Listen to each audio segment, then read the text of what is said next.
Let's talk about wrist wraps. I'm Phil Meggers here at Testify Strength and Conditioning in Omaha, Nebraska, and we're going to talk about wrist wraps. We're going to talk about what they are, why you might want to use them, when you might want to use them, and how to use them. Let's begin with the what. What are wrist straps? This is your basic wrist strap. It's got a thumb loop at one end, it's got the elastic body of the wrap, and it's got a Velcro closure system at the other end. These wraps are manufactured by Chic. I believe they actually belong to one of our members here at Testify, so Testify people, if you're looking for your wraps, we might have them. Somebody left these behind. Similar wrap here. Again, most of these are about the same. This one's manufactured by Rogue. These are my wife's wraps. Thumb loop at one end, elastic body of the wrap, and then a Velcro closure system at the other end. Not an extremely complicated design. A lot of manufacturers will make a wrap that will work just fine for your training purposes. These are my wraps. These are the Harbinger 18-inch pink line wraps. They also make a red line wrap, same thing, just in red obviously. Thumb loop, elastic body of the wrap, and Velcro closure system at the other end. Again, this is the 18-inch wrap. I believe all these are 18-inch wraps. I probably wouldn't go less than 18 inches, although your mileage may vary. You could go more than 18 inches. There are a number of companies that will make longer wraps. SBD comes to mind. SBD also makes a stiffer and a more flexible variety, which might be kind of nice. But again, the design is not particularly complicated. A whole bunch of companies out there will make a wrist wrap that will work just fine for your purposes. Remember, these are wrist wraps. Quick side note, these are wrist straps. You use these for pulling motions, usually some version of a deadlift, perhaps a row. We're not talking about these, we're not talking about straps, we are talking about wraps. So we're just going to throw these aside. Why might you want to use a wrist wrap? You might want to use a wrist wrap when your wrist is in compression. A wrist wrap acts by giving support to the wrist. It acts as an external skeleton or a cast or a belt, if you will. Since it's wrapped around the wrist, it lends support to the wrist and it makes it very difficult to place that wrist in excessive amounts of extension.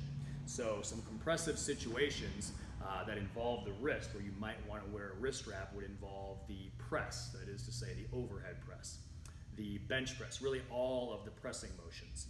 If you've got a history of wrist injuries or currently have a wrist injury, I'd probably recommend wearing a wrist wrap.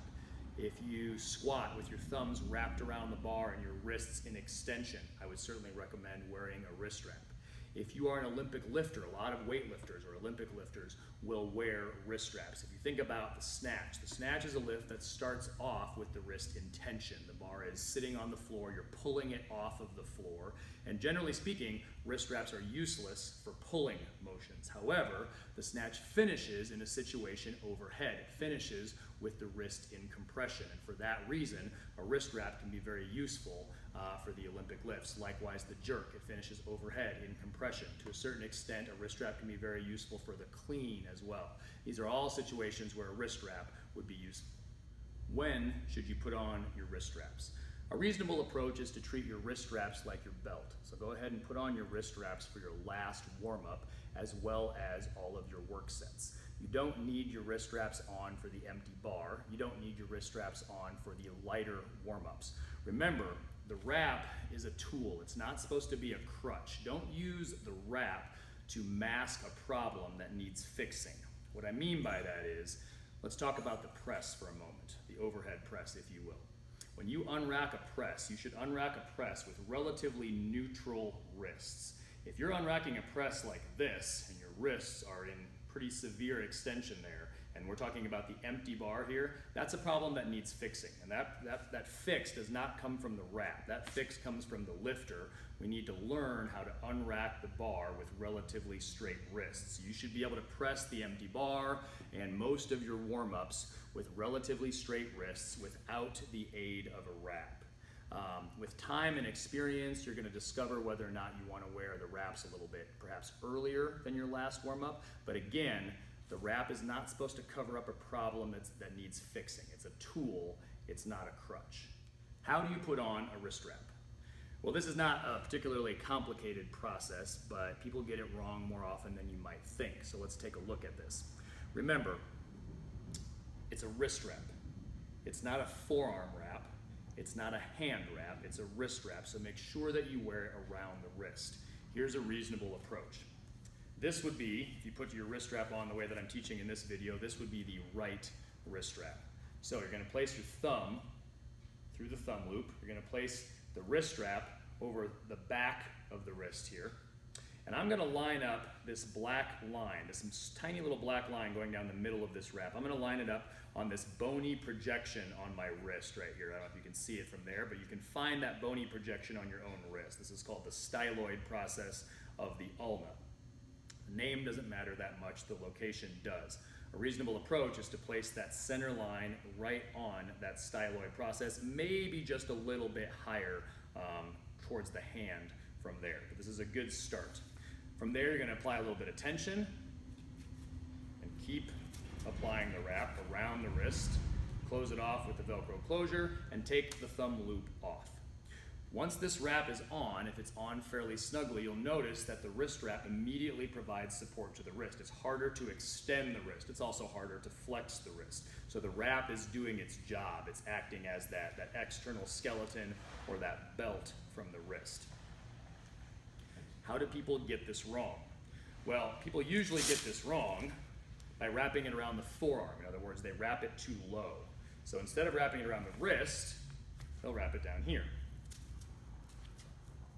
Now this is great if you just want to keep your forearms nice and warm, but in terms of being a wrist wrap, it's now useless, okay? You'll notice, take off the thumb loop, I can move my hand all around. I can easily move it into extension. I can easily move it into flexion. The wrap is not providing me with any support. So don't wear it down here, wear it around the wrist, not around the forearm. How tight should you wear the wrist wrap? It's going to be pretty darn tight. It is not going to be so tight that you start losing circulation to your fingers, to your hand the moment you put it on, but it should be snug enough to provide support. And snug enough to provide support means it's going to be tight enough that you don't want to wear it in between sets. You're going to want to take it off in between sets, or at the very least, you're going to want to loosen it in between sets. Which brings up another way of putting the wrap on. Once you've put the wrap on the first time, Olympic lifters will do this quite a bit. So you put the wrap on the first time. Let's say you've done a clean and jerk or you've done a press. Thumb loop's off. You're done with that. You can simply loosen it a little bit. You don't actually have to take off the whole wrap. And then when you're ready to put it back on again, you can simply tuck the thumb loop in between your forefinger and your thumb and use that as the anchor. That's the only purpose of the thumb loop anyway. It's just an anchor to be used while putting the wrap on so the wrap doesn't just keep spinning around your wrist. Once you've got that thumb loop pinched in between your forefinger and your thumb, you can simply retighten the wrap and put it back on again. This can be very useful in an Olympic weightlifting competition where your turn to lift again may come sooner than you previously thought. So this gives you pretty immediate access, an immediate ability to have that wrap on and tight again so you're ready to go and lift and you're not going to miss your turn due to the clock. Well, I think that pretty much wraps things up on this topic. Remember, the wrap is a tool. It's not a crutch, so don't use it as a crutch. Don't use it to mask a problem that needs to be fixed.